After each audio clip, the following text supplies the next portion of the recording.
नमस्कार, लोकमंच न्यूज में आपका स्वागत है। मैं अलका सिंह। बुलेटिन की शुरुआत करते हैं इस वक्त की बड़ी खबर से। इस वक्त की बड़ी खबर लखनऊ से है, जहां प्रदेश में आज से खुल जाएंगे सिनेमा घर, मल्टीप्लेक्स, स्टेडियम और जिम।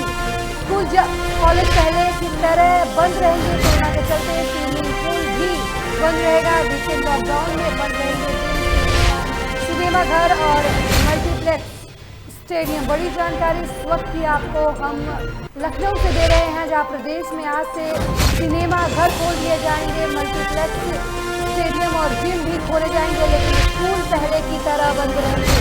कोरोना के चलते स्विमिंग पूल भी बंद किए गए हैं।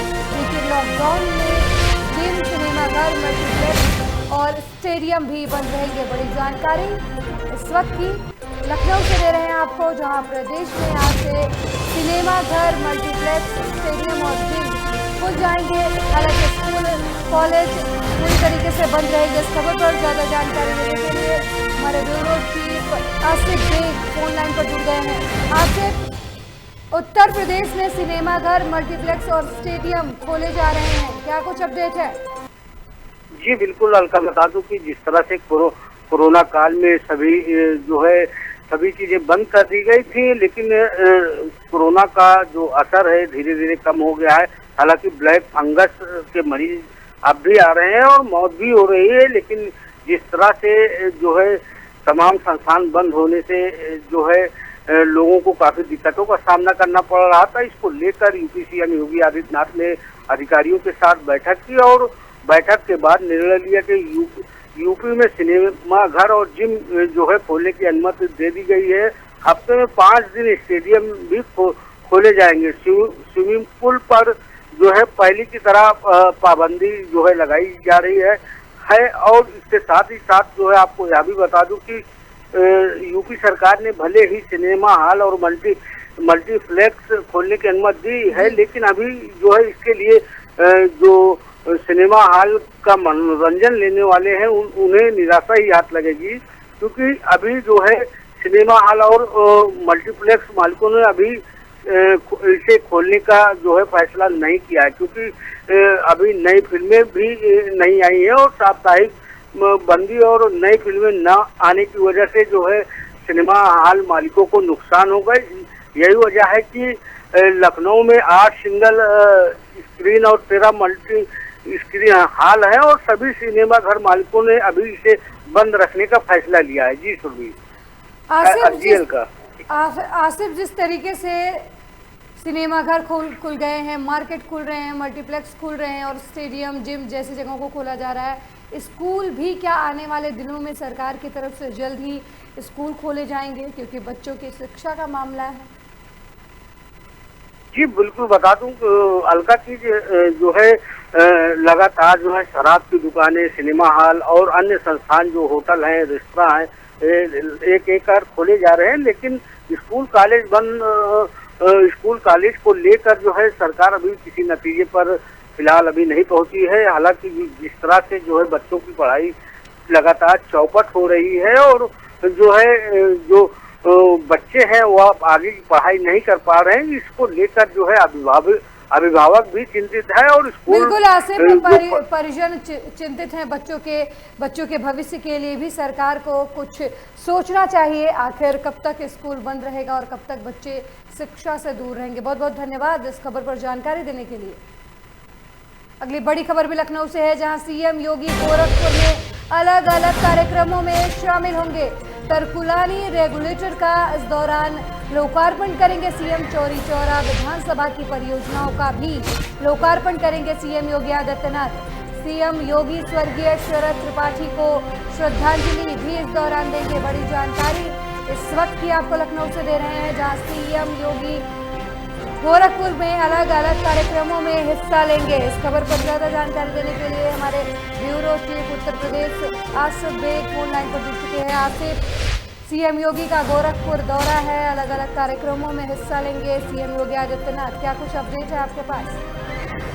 जी बिल्कुल अलका, बता दूं कि UP CM Yogi Adityanath corona काल के बाद लगातार दौरा कर रहे हैं और जिलों में जाकर तमाम योजनाएं संचालित हो रही है उसका जायजा ले रहे हैं और साथ ही साथ जहां विकास करना है उसको लेकर भी मातहतों के साथ बैठक कर रहे हैं। इसी क्रम में सीएम योगी आज गोरखपुर पहुंचे हैं, जहां पर उनका कार्यक्रम 11:05 से पौने 12 बजे तक आदर्श इंटर कॉलेज बेलवार मलूनी में था और इसके साथ ही तरकुलानी रेगुलेटर का लोकार्पण, सिंचाई विभाग के कारोबार विकास खंड चौरी चौरा विधानसभा की परियोजनाओं का लोकार्पण और शिलान्यास कार्यक्रम का उद्घाटन किया है। और इस कार्यक्रम में यूपी सीएम शामिल हुए हैं और 11:50 जिस तरीके से लगातार सीएम अक्सर गोरखपुर दौरे पे रहते हैं क्योंकि वो गोरखपुर से ही हैं, लेकिन क्या आपको लगता है 2022 की चुनाव की तैयारियां भी इसी समय से शुरू हो गई हैं? जी बिल्कुल सुरभि, 2000 जिला पंचायत चुनाव के बाद जो है अब जो है पूरा फोकस जो है सरकार का और विपक्षी दलों का पूरा फोकस 2022 के चुनाव को लेकर है।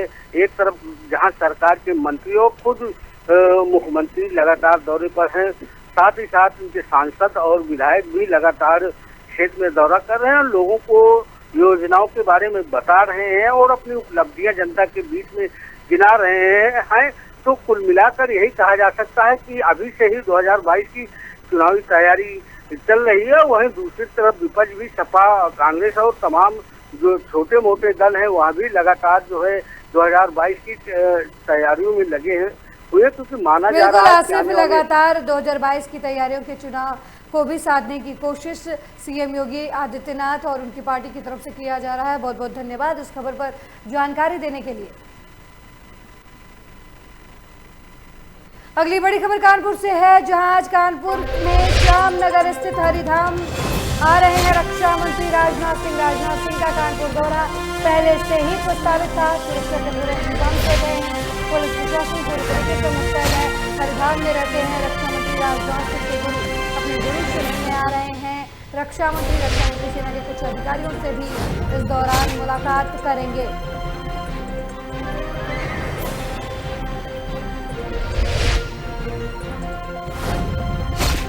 बड़ी खबर आपको कानपुर से दे रहे हैं, जहां रक्षा मंत्री राजनाथ सिंह का कानपुर दौरा है। आपको बता दें कि रक्षा मंत्री का ये दौरा पहले से ही प्रस्तावित है। इस दौरान रक्षा मंत्री अपने गुरु से भी मुलाकात करेंगे। आपको बता दें कि रक्षा मंत्री राजनाथ सिंह का जब भी कानपुर दौरा होता है वो अपने गुरु से जरूर मिलते हैं और इस दौरान रक्षा मंत्री सेना के कुछ और अधिकारियों से भी बातचीत करेंगे।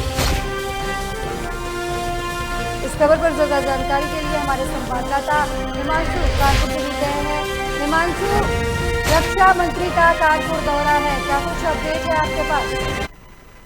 अलका जी, मैं आपको बताना चाहूंगा जो देश के रक्षा मंत्री हैं वो इस वक्त कानपुर आए हुए हैं। उनके जो गुरु जी हैं वो हरिहर धाम में रहते हैं और वो जब कानपुर आते हैं तो उनसे मिलके ही जाते हैं, उनके हालचाल लेते हैं और उनके स्वास्थ्य के विषय में पूछते हैं। उसके बाद वो यहाँ पे उनसे मिलने के बाद में यहाँ के जो डिफेंस है तो सैनिक हैं उनसे बातचीत करेंगे। उसके बाद वो दिल्ली के लिए रवाना हो जाएंगे। बहुत बहुत धन्यवाद हिमांशु इस खबर पर जानकारी देने के लिए।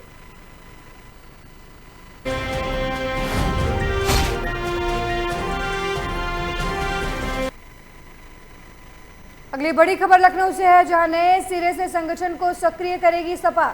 सक्रिय और टिकाऊ लोगों को मिलेगी पार्टी में जिम्मेदार पद भी। कई जिलों में होंगे बड़े पैमाने पर बदलाव। राष्ट्रीय और प्रदेश स्तर पर हो सकता है बदलाव। 7 जुलाई को सपा कार्यालय में होगा मंथन। जिला पंचायत अध्यक्ष चुनाव में हार पर मंथन होगा। इस दौरान लोहिया वाहिनी समेत सभी को सक्रिय किया जाएगा। नई जानकारी इस वक्त आपको लखनऊ से दे रहे हैं, जहां नए सिरे से सपा अपने संगठन को तैयार करेगी। सक्रिय और टिकाऊ लोगों को पार्टी में अहम जिम्मेदारियां मिल सकती हैं। कई जिलों में बड़े पैमाने पर बदलाव होगा। ये यूं कहे कि राष्ट्रीय और प्रदेश स्तर पर बदलाव हो सकता है। 7 जुलाई को सपा कार्यालय में इस मुद्दे पर मंथन होगा कि जिला पंचायत अध्यक्ष चुनाव में हार किस वजह से हुई और पार्टी को किन जगहों पर कार्य करने की जरूरत है। लोहिया वाहिनी समेत सभी विंग को सक्रिय करने की योजना बना रही है सपा। अगली बड़ी खबर कुशीनगर से है, जहां केंद्रीय जल शक्ति मंत्री के साथ प्रदेश के जल शक्ति मंत्री का दौरा है। आदर्श इंटर कॉलेज बेलवार से दोपहर 2 बजे कुशीनगर के लिए रवाना होंगे। नारायणी नदी पर बने एसपी तटबंध जाएंगे दोनों मंत्री। अहिरौली दान पिपरा घाट भी पहुंचेंगे दोनों मंत्री। बड़ी जानकारी इस वक्त ही आपको कुशीनगर से दे रहे हैं, जहां केंद्रीय जल शक्ति मंत्री के साथ प्रदेश के जल शक्ति मंत्री का दौरा है। आदर्श कॉलेज बेलवार से दोपहर 2 बजे कुशीनगर के लिए रवाना होंगे। नारायणी नदी पर बने 33 तटबंध जाएंगे दोनों मंत्री। अहिरौली दान पिपरा घाट भी जाएंगे दोनों मंत्री।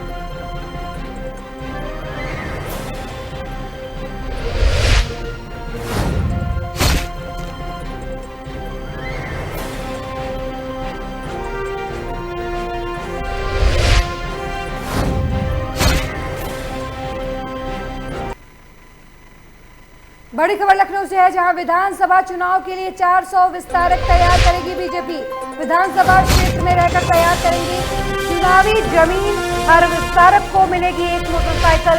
चुनाव प्रचार के प्रबंधन की तैयारी के कार्य का विस्तार किया जाएगा। बीजेपी की तरफ से बड़ी जानकारी इस वक्त की आपको लखनऊ से दे रहे हैं, जहां विधानसभा चुनाव के लिए 400 विस्तारक तैयार करेगी बीजेपी। विधानसभा क्षेत्र में रहकर तैयार करेगी चुनावी जमीन।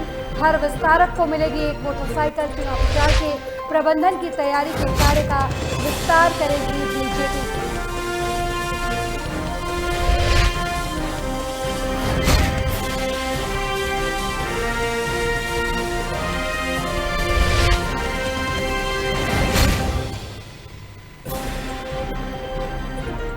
इस खबर पर ज्यादा जानकारी देने के लिए हमारे संवाददाता ब्यूरो चीफ लखनऊ से आसिफ बेग फोन लाइन पर जुड़ चुके हैं।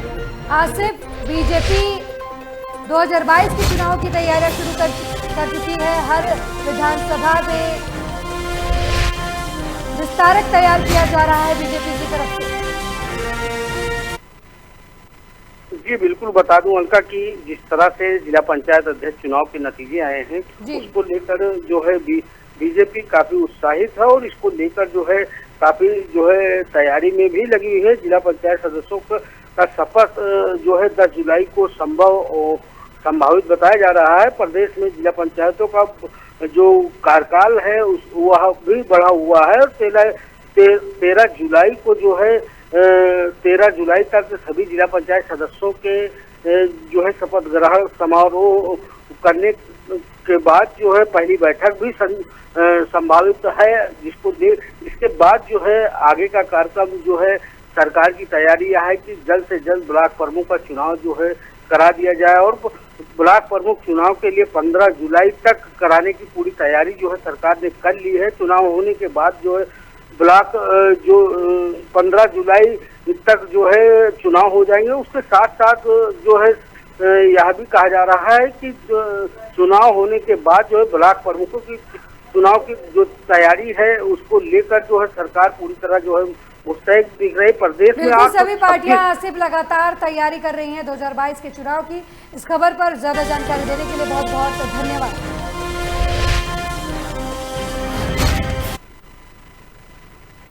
बड़ी खबर लखनऊ से है, जहां ब्लॉक प्रमुख चुनाव 15 जुलाई तक कराने की तैयारी की जा रही है। जिला पंचायत चुनाव अध्यक्ष चुनाव होने के बाद ब्लॉक प्रमुखों के चुनाव की तैयारी चल रही है। चर्चा के बाद चुनावी तिथि पर किया जाएगा निर्णय।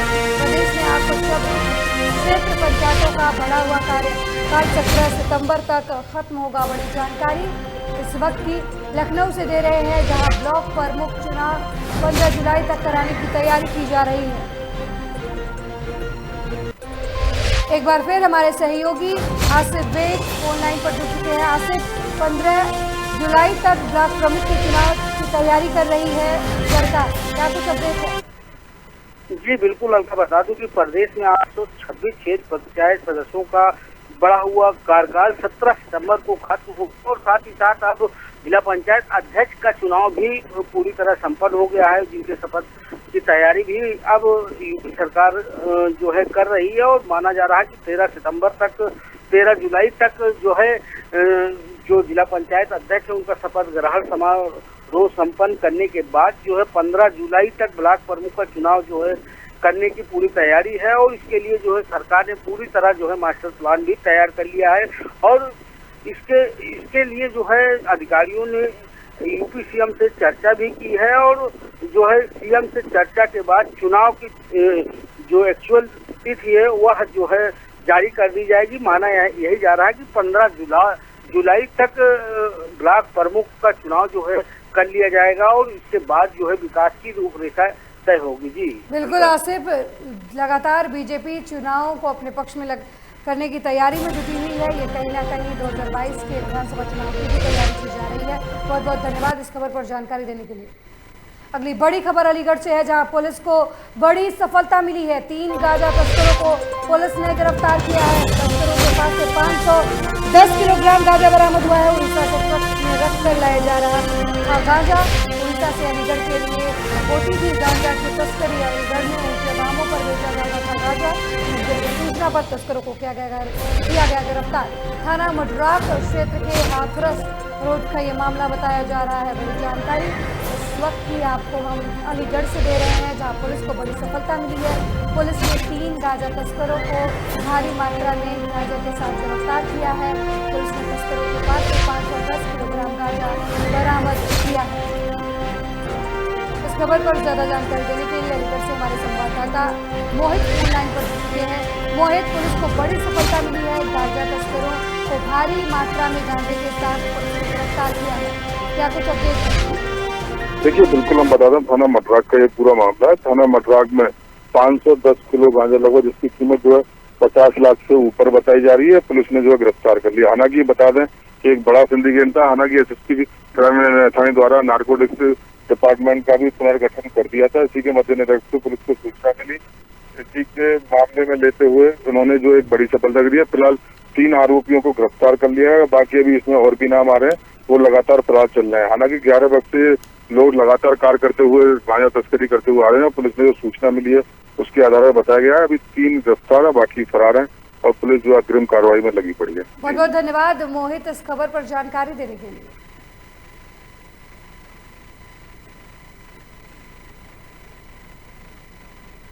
अगली बड़ी खबर लखनऊ से है, जहां सीबीआई लखनऊ की एंटी करप्शन विंग की बड़ी कार्रवाई देखने को मिली है। रिवर फ्रंट घोटाले में शुक्रवार को करीब 190 लोगों के खिलाफ एफआईआर दर्ज किया गया है। उत्तर प्रदेश के अलावा राजस्थान और पश्चिम बंगाल में 40 जगहों पर एक साथ छापेमार कार्रवाई की गई है। लखनऊ के अलावा नोएडा, गाजियाबाद, बुलंदशहर, रायबरेली, सीतापुर, इटावा, आगरा में छापेमार कार्रवाई की गई है। बड़ी जानकारी इस वक्त की आपको हम लखनऊ से दे रहे हैं, जहां सीबीआई लखनऊ की एंटी करप्शन विंग की बड़ी कार्रवाई देखने को मिली है। रिवर फ्रंट घोटाले में शुक्रवार को करीब 190 लोगों के खिलाफ एफआईआर दर्ज की गई है। उत्तर प्रदेश के अलावा राजस्थान और पश्चिम बंगाल में 40 जगहों पर एक साथ छापेमार कार्रवाई की गई है। लखनऊ के अलावा नोएडा, गाजियाबाद, बुलंदशहर, रायबरेली, सीतापुर, इटावा, आगरा में छापेमार कार्रवाई की गई है।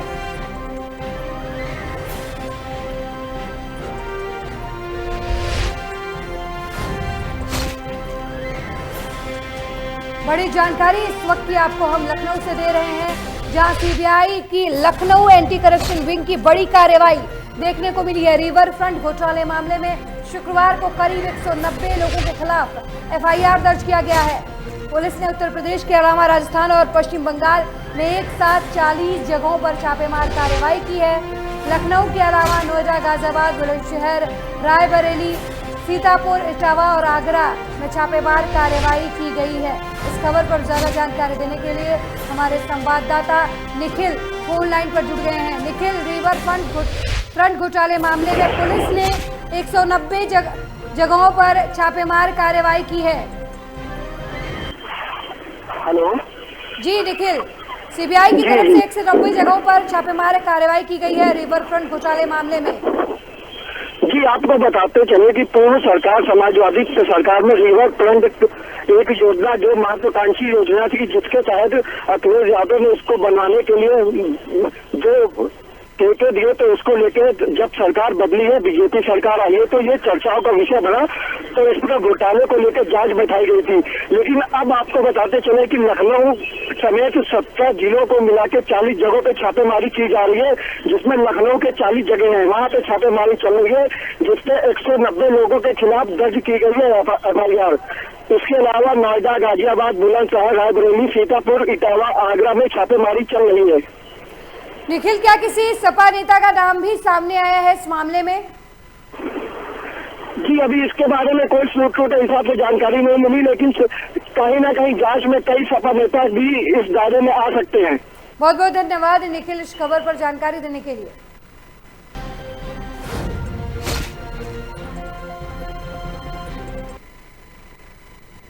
अगली बड़ी खबर अमरोहा से है, जहां बेटे ने बूढ़ी मां को पीट पीट कर घर से निकाल दिया। बुजुर्ग मां को जूते चप्पलों से पीट कर घर से बाहर निकाल दिया। बेटे ने बुजुर्ग मां को पीटने का वीडियो सोशल मीडिया पर वायरल हो रहा है। आपको बता दें कि गजरौला थाना क्षेत्र के गांव भिलोरा का ये मामला देखा जा रहा है। तस्वीरों में अभी आप साफ तौर पर देख सकते हैं कि किस तरीके से ये हैवान बेटा अपनी बुजुर्ग मां की चप्पलों से पिटाई कर रहा है। तस्वीरों में आप साफ तौर पर देख सकते हैं इंसानियत का ये क्रूर चेहरा, माँ बेटे के रिश्ते को शर्मसार करता हुआ ये चेहरा कि एक बुजुर्ग माँ को उसका जवान बेटा चप्पलों और जूतों से पीट रहा है। ये एक तरीके से सामाजिक और संवेदनहीनता का परिचय है। रिश्तों को तार-तार करता ये वीडियो।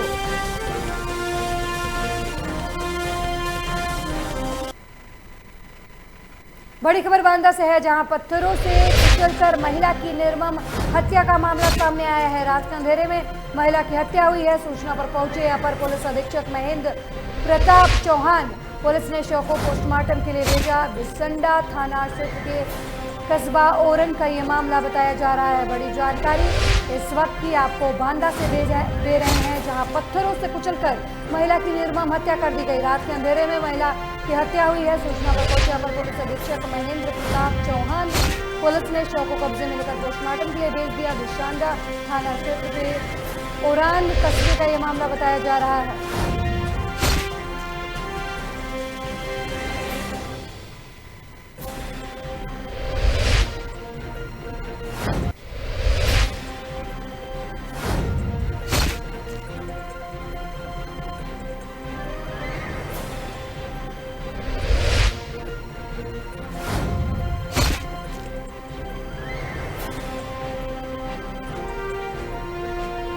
बड़ी खबर बांदा से दे रहे हैं, जहां पत्थरों से कुचलकर एक महिला की निर्मम हत्या कर दी गई। वहीं सूचना पर अपर पुलिस अधीक्षक महेंद्र प्रताप चौहान पहुंचे। घटनास्थल का मुआयना करने के बाद शव को पोस्टमार्टम के लिए भेज दिया गया। इस खबर पर ज्यादा जानकारी देने के लिए हमारे संवाददाता साकेत फोन लाइन पर जुड़ चुके हैं। साकेत, महिला की पत्थर से कुचलकर निर्मम हत्या कर दी गई, क्या कुछ मामला है? का मैं आपको बता दूं, ये घटना बांदा के बिसंडा थाना क्षेत्र अंतर्गत चौकी क्षेत्र ओरन की है, जहां देर रात को अज्ञात लोगों के द्वारा एक महिला को पत्थरों से कुचल करके निर्मम हत्या कर दी गई है। वहीं घटना की जानकारी पर अपर पुलिस अधीक्षक महेंद्र प्रताप चौहान के द्वारा पहुंच करके निरीक्षण तथा संबंधित विषय पर जांच के निर्देश दिए हैं। जी मैडम। जी, महिला की हत्या किस वजह से हुई है, क्या इस बारे में कोई जानकारी है? जी, अभी इस संबंध में किसी भी प्रकार की कोई भी जानकारी नहीं हो पा रही है। बताया जा रहा है कि ये महिला कहाँ की रहने वाली है, अभी इसकी भी जानकारी नहीं है। हालांकि इस संबंध में जांच के आदेश दे दिए गए हैं।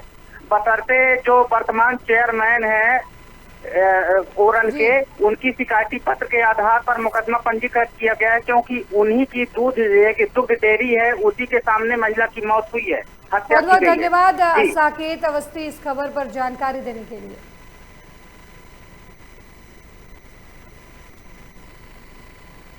अगली बड़ी खबर फारुखाबाद से है, जहां दबंगों ने घर में घुसकर युवक पर हमला किया है। धारदार हथियार से हमले के बाद एक युवक घायल हो गया।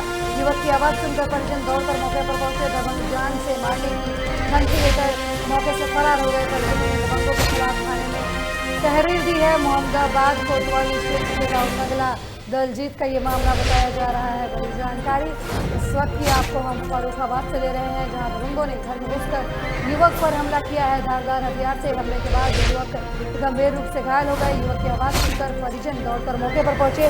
दबंग जान से मारने की धमकी देकर मौके से फरार हो गए। परिजनों ने दबंगों के खिलाफ थाने में तहरीर दी है। मोहम्मदाबाद कोतवाली क्षेत्र के गाँव नगला दलजीत का ये मामला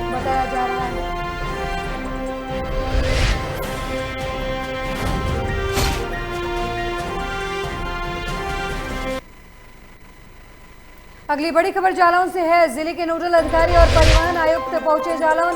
निर्माणाधीन बस स्टैंड का किया निरीक्षण। अधिकारियों को दिए स्पष्ट निर्देश। कार्य की प्रगति में रफ्तार धीरे पाए जाने पर अधिकारियों को लगाई फटकार।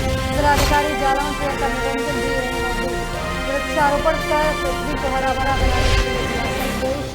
बड़ी खबर इस वक्त की आपको हम जालौन से दे रहे हैं। जिले के नोडल अधिकारी और परिवहन आयुक्त जालौन पहुंचे। निर्माणाधीन बस स्टैंड का निरीक्षण किया। इस दौरान अधिकारियों को सख्त निर्देश भी दिए गए। कार्य की प्रगति में रफ्तार धीरे पाए जाने पर अधिकारियों को फटकार भी लगाई गई। जिलाधिकारी की तरफ से जिलाधिकारी जालौन प्रियंका निरंजन भी मौजूद रहे। वृक्षारोपण कर पृथ्वी को हरा भरा बनाने का संदेश भी दिया।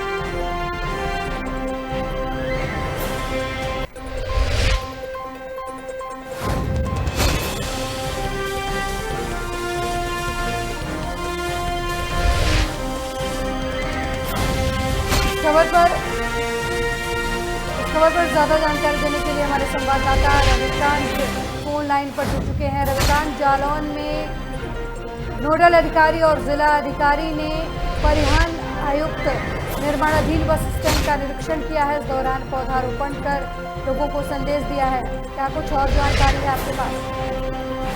जैसा कि मैं अलका जी आपको बता दूं कि निर्माणाधीन जो बस स्टैंड है उसका कल जो जनपद जालौन के नोडल अधिकारी हैं परिवहन आयुक्त धीरज साहू जी और जिलाधिकारी जालौन प्रियंका निरंजन ने बस स्टैंड का औचक निरीक्षण किया व अधिकारियों को सख्त दिशा निर्देश दिए। जो वहां पर कार्य चल रहा था उसकी प्रगति में जो रफ्तार धीरे पाई है, इस पर अधिकारियों को जो परिवहन आयुक्त है उन्होंने कड़ी फटकार लगाई है। जी बहुत बहुत धन्यवाद रविकांत इस खबर पर जानकारी देने के लिए।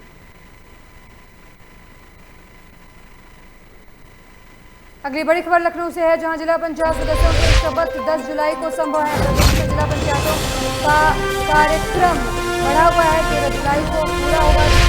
10 जुलाई को शपथ और संभव है। उच्च स्तर के निर्णय के बाद तिथि का ऐलान किया जाएगा।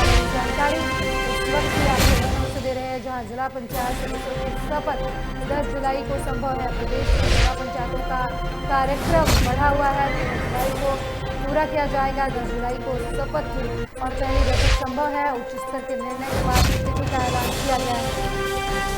इस खबर पर ज्यादा जानकारी के लिए हमारे ब्यूरो चीफ आसिफ बेग लखनऊ से फोन लाइन पर जुड़ गए हैं। लखनऊ आसिफ, जिला पंचायतों की शपथ ग्रहण के बाद 10 जुलाई की हो रही है, क्या कुछ अपडेट है? जी बिल्कुल, आपको बता दूं कि जिला पंचायत अध्यक्ष का चुनाव पूरी तरह संपन्न हो गया और इसी के साथ जो है 10 जुलाई को जिला पंचायत सदस्यों को शपथ दिलाई जाएगी और साथ ही साथ जो है जिला पंचायत सदस्यों का जो कार्यक्रम है वो उसको संपन्न कराने के लिए सरकार ने निर्देश भी दिया है। और 10 जुलाई को पहली शपथ के बाद जो है 10 जुलाई को पहली बैठक भी संभव है। और यह निर्णय जो है उच्च स्तर के निर्णय के बाद जो है तिथि का ऐलान किया गया है, क्योंकि अब जो है विकास की रूपरेखा भी तय करनी है। इसको लेकर जो है सरकार पूरी तरह जो है सक्रिय नजर आ रही है और इसके बाद जो है ब्लॉक पदों के जो चुनाव होने हैं उसकी भी तैयारी करनी है। तो सरकार जो है जिला पंचायत सदस्यों का शपथ संपन्न कराने के बाद जो है अब जो है आगे की कार्रवाई तय करेगी। बहुत बहुत धन्यवाद आसिफ बेग इस खबर पर जानकारी देने के लिए।